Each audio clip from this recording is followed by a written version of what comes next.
técnica da empresa contratada e aprovado pela equipe técnica da SEDAB. Parágrafo 2º. Todas as reuniões serão registradas por gravação audiovisual, que comporá a memória do processo de elaboração do PPCub, sem prejuízo das memórias a que se refere o artigo 9º.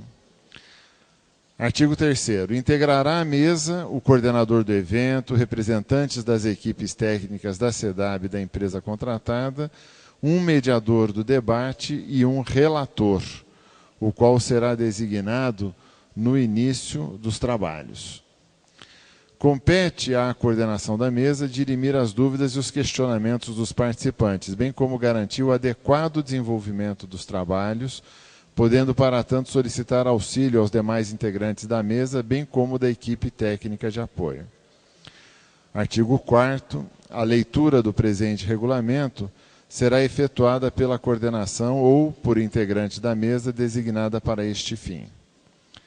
Artigo 5º. Imediatamente após a leitura do regulamento, será procedida à apresentação do material referente à etapa do prognóstico. Durante a apresentação, serão abertas as inscrições para a manifestação dos participantes credenciados, encerrando-se no final da apresentação. Caso haja demanda, a coordenação abrirá novas inscrições para a manifestação, a fim de garantir a palavra a todos os participantes, observada a prioridade para aqueles que não tenham se manifestado anteriormente. Parágrafo 3º. A manifestação dos participantes poderá ser feita oralmente ou por escrito, respeitados, no primeiro caso, os seguintes tempos: duração de 6 minutos, quando se tratar de representante de entidade, duração de 3 minutos para manifestações individuais. Parágrafo 4º. A resposta às manifestações dos participantes será apresentada pela mesa em tempo equivalente. Artigo 6º. Concluída a apresentação, será dada a palavra aos inscritos para sua manifestação, nos termos do artigo 5º. Artigo 7º. A coordenação do evento adotará os procedimentos necessários para garantir a palavra aos inscritos e a tranquilidade do desenvolvimento dos trabalhos. Artigo 8º. Somente serão discutidos os assuntos que se relacionem com a matéria e com a etapa de desenvolvimento dos trabalhos. Parágrafo único. As propostas e sugestões que não se relacionem diretamente com a etapa dos trabalhos poderão ser apresentadas por escrito à organização do evento, para subsídio aos trabalhos da etapa subsequente de elaboração do PPCub, e nesta ocasião não serão lidas. Artigo 9º.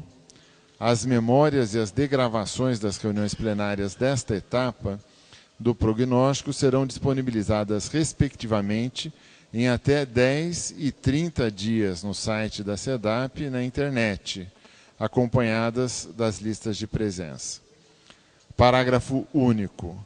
A partir da divulgação dos documentos a que se refere o caput deste artigo, os participantes poderão apresentar sugestões de alteração de redação, caso essa não retrate o conteúdo das reuniões. Artigo 10º. Uma vez concluídas as manifestações de todos os participantes inscritos, a coordenação do evento dará por encerrada a reunião. Fernanda, você quer se dirigir a plenário? Vamos direto para a apresentação. Alô?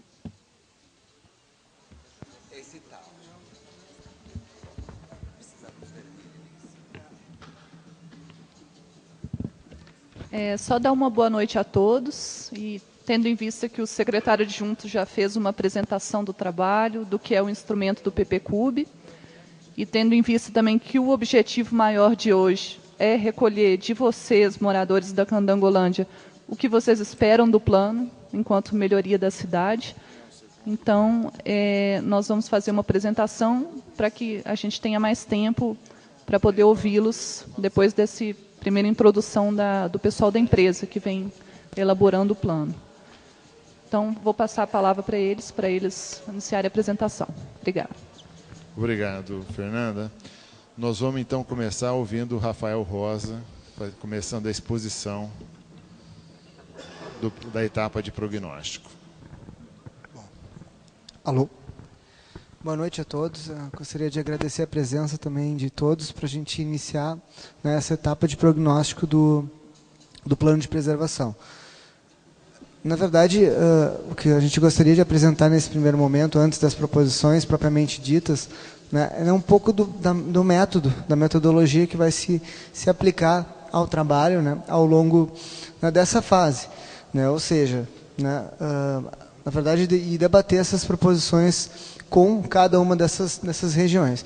Inicialmente, né, era importante a gente dizer que esse trabalho todo ele é baseado nas conclusões que foram obtidas do diagnóstico, né, e também do seminário técnico que foi elaborado entre os técnicos, né, especialistas da área, no sentido de ter um subsídio para o lançamento dessas propostas. Inicialmente, né, a gente, só para poder centrar um pouquinho, está aparecendo na tela, a gente está olhando pelo computador aqui, né, o seminário técnico e as reuniões plenárias, que é a etapa onde nós estamos agora. Né, dentro dessa etapa de prognóstico, que significa, né, as propostas, né, para a área tombada, né, para a área do plano de preservação, né, que vão ser, vamos dizer assim, consolidadas na audiência pública a ser definida dentro do cronograma nos próximos meses. Né.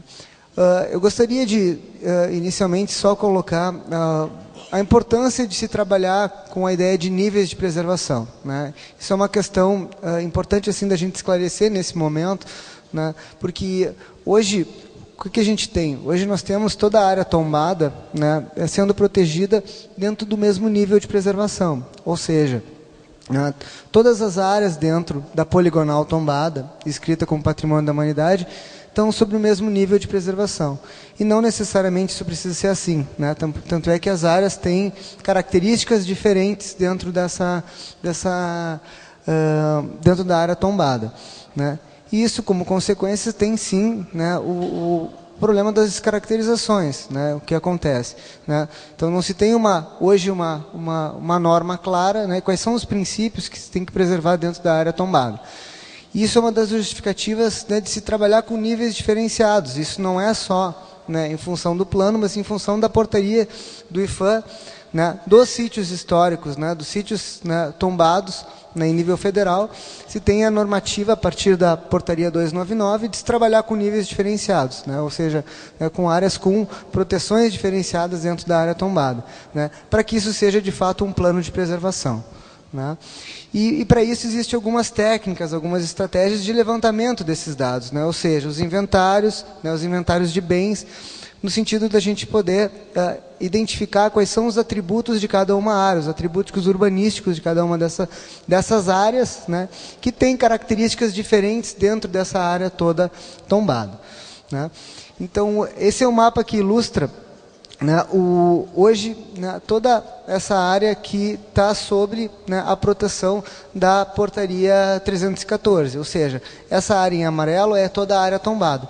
Então, isso é para ilustrar um pouquinho do que a gente comentou agora há pouco, né, o fato de que toda essa área tem o mesmo nível de proteção, né, e ela tem características diferentes. Né? Então, isso é importante que a gente esclareça, né, porque necessariamente vai se trabalhar com níveis diferenciados de proteção dentro dessa área, né, toda. Claro que é importante que a gente também frise, nesses momentos, né, quais são os valores, né, a preservar dentro do conjunto urbanístico de Brasília. Né? Então, a gente tem...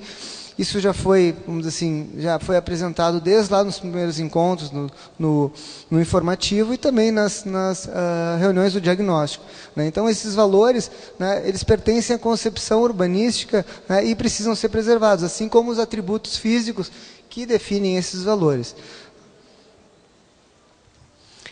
E, obviamente, a gente, né, dentro dessa etapa de prognóstico, vai se trabalhar com, né, uma estratégia de divisão dessas áreas, ou seja, né, vão ser áreas de preservação que, né, vão, vamos dizer assim, ao encontro, né, de ressaltar as diretrizes, ou seja, o que garante a imagem da leitura do desenho original, né? Então, essa é uma premissa assim, básica de divisão dessas áreas, né? Então, isso é um aspecto, né, importante da gente colocar, de como, né, esse desenho, né,